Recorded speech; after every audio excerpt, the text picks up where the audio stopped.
Dan atas gugatan hak asuh anak itu, Ketua Pengadilan Negeri Jakarta Selatan juga telah menetapkan majelis hakim yang memeriksa dan mengadili perkara itu, yang persidangan dijadwalkan di hari Rabu tanggal 15 Juli 2026.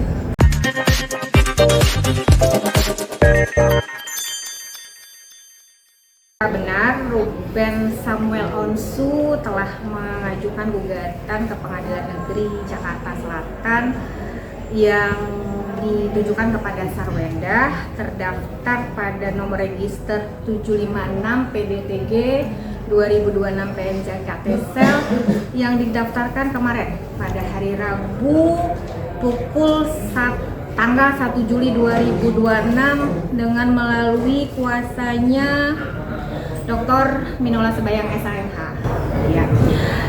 Dan atas gugatan hak asuh anak itu, Ketua Pengadilan Negeri Jakarta Selatan juga telah menetapkan majelis hakim yang memeriksa dan mengadili perkara itu, yang persidangan dijadwalkan di hari Rabu tanggal 15 Juli 2026. Bu, nantinya proses sidangnya seperti apa, Bu? Akankah ada saksi seperti pada umumnya sidang? Kalau sidangnya pada umumnya sidang perdata. Pada umumnya sidang gugatan perdata, para pihak hadir lengkap. Ketika para pihak hadir lengkap, maka majelis hakim akan melakukan dulu tahapan yang namanya mediasi.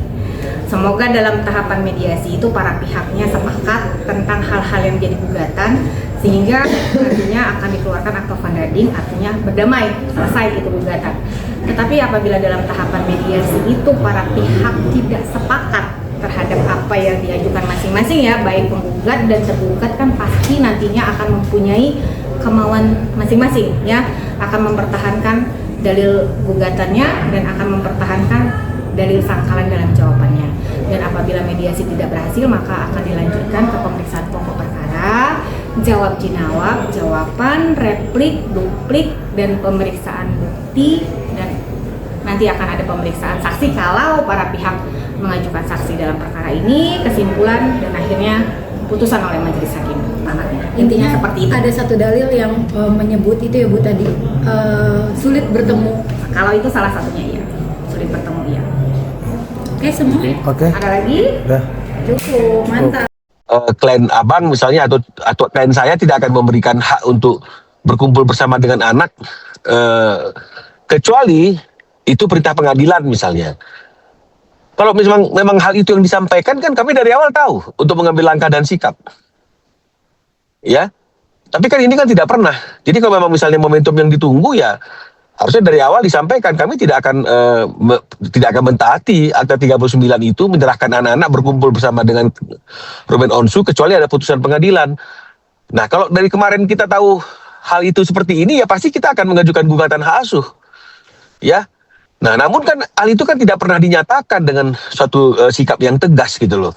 Jadi sepertinya kita menunggu etikat baik, menunggu adanya suatu sikap yang memang sukarela sesuai dengan apa yang disepakati dan sesuai dengan haknya anak-anak untuk bertemu dengan ayahnya, berkumpul dengan ayahnya, dan juga sebaliknya. Tapi kan itu tidak terrealisasi. Sehingga masalahnya jadi semakin membesar, makin melebar, dan akhirnya tambah masalah-masalah baru yang berkaitan dengan masalah anak tadi ini. Timbullah eksploitasi anak, dugaan eksploitasi anak, yang Ruben juga sebenarnya sudah menyampaikan hal itu ke kami, dan kami juga sudah sampaikan ke kuasa hukumnya, dan kalau menurut Ruben juga sudah pernah disampaikan langsung kepada S. Nah, jadi kami nggak bisa tahu lah, ya, nggak bisa berkomentar. Kalau memang sudah ditunggu-tunggu, ya harusnya dari kemarin ada sikap yang dia dorong lah, misalnya kita seperti itu. Jangan artinya itu join meeting, tapi misalnya kemudian yang diharapkan sebenarnya adalah gugatan gitu loh. Nah, jadi kalau mengenai masalah sudah menyiapkan argumentasi, saya kira setiap orang yang akan masuk ke dalam ruang persidangan, baik itu penggugat maupun tergugat, sudah seharusnya dan sepatutnya menyiapkan argumentasi-argumentasi yang bisa diterima oleh majelis hakim berkaitan dengan apa yang ingin mereka sampaikan atau mereka pertahankan dalam persidangan tersebut. Jadi ini bukan suatu hal yang luar biasa, akan sangat aneh kalau misalnya kemudian tidak ada persiapan apapun atau tidak ada tidak ada argumentasi apapun yang disiapkan. Kita tunggu aja nanti dalam persidangan seperti apa.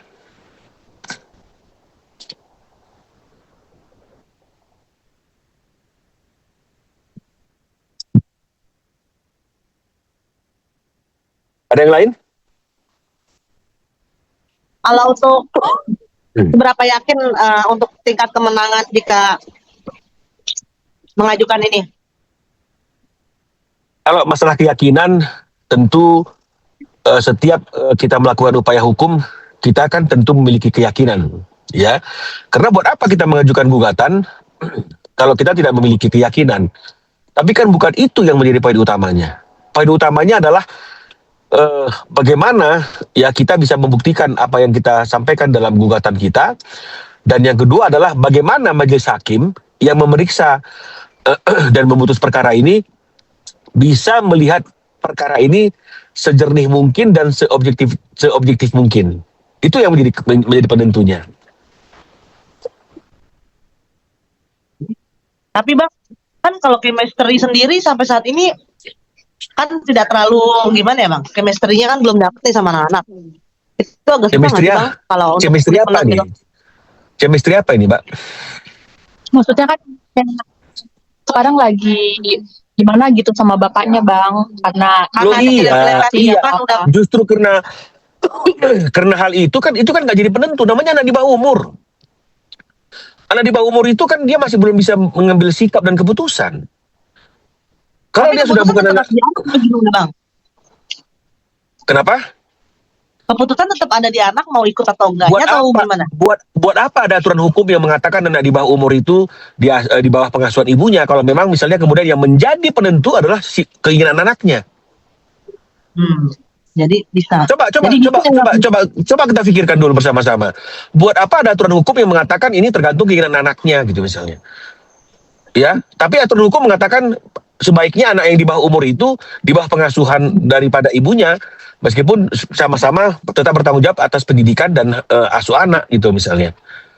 Kalau memang misalnya kemudian yang menentukan adalah keinginan anak, ya dari pertama dong harusnya itu ditanyakan ke anaknya. Jangan setelah setahun kemudian kita nggak tahu ada apa yang terjadi sama anak, apa yang disampaikan dalam ruang tertutup mempengaruhi anak yang masih di bawah umur, terus kemudian kita berdalil bahwa tanya anaknya lah, kan itu nggak fair lah. Betul. Jadi tidak mengikuti kemauan ya Bang.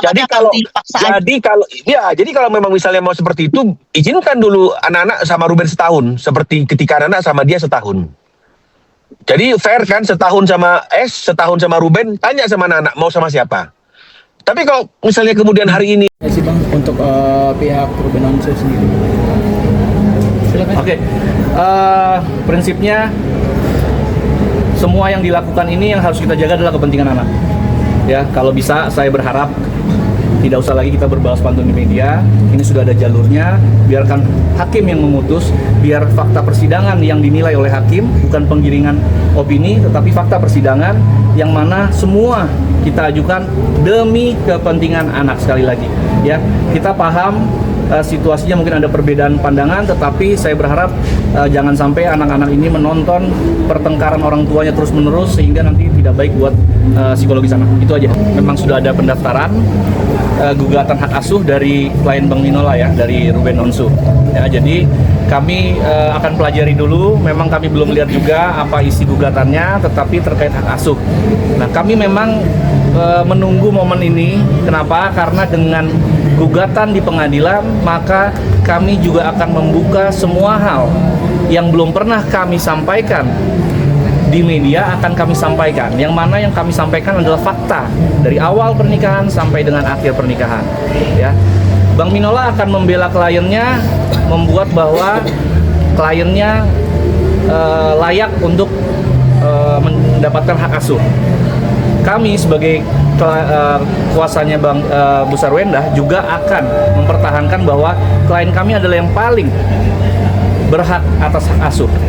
Ya, jadi kami hormati apa yang dilakukan oleh Bang Minola, tetapi sekali lagi kami sebenarnya ada kekecewaan yang mana pada tanggal 11 sebenarnya sudah kita jadwalkan untuk bertemu. Ya, tetapi tanggal 11 ini belum terlaksana, sudah ada gugatan. Ya kami menghormati, tetapi kami lucu aja. Ya kita mau duduk sama-sama dulu, belum pada hari hanya tiba-tiba sudah ada gugatan, sehingga kemungkinan, sekali lagi ya saya garis bawahi, kemungkinan pertemuan itu akan batal. Saya sudah sampaikan juga di media online juga ya, bahwa kemungkinan akan batal. Kenapa? Ya kami jujur aja, kami bingung. Ya Bang Minola selalu bilang logikanya di mana gitu. Nah, sekarang kami juga tanya logikanya di mana. Pada saat kami mau duduk bersama, tiba-tiba ada gugatan.